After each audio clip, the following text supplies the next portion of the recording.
This is the Lone Crater YouTube. We hope this video helps. You start by preparing the tablet so nothing breaks mid-process. Plug into power, join Wi-Fi, and make a quick iCloud or computer backup. Once done, go to Settings and tap your name at the top. That opens Apple ID controls.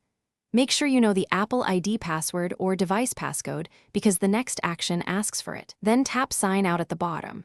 This is the first actionable step that begins removing the Apple ID and associated iCloud data from the device. Next, you'll confirm identity. Tap Sign Out and enter the Apple ID password. This step disables syncing and detaches iCloud data. If Find My is enabled, you must turn it off here, which requires that same Apple ID password. This also removes activation lock. If you don't remember the password, pause and start account recovery at iForget.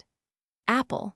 Calm or use another trusted device to reset it. Otherwise, the device will remain linked and you cannot complete sign out. Make sure to wait for the finish by confirming sign out and choose whether to keep a copy of contacts and keychain on the iPad.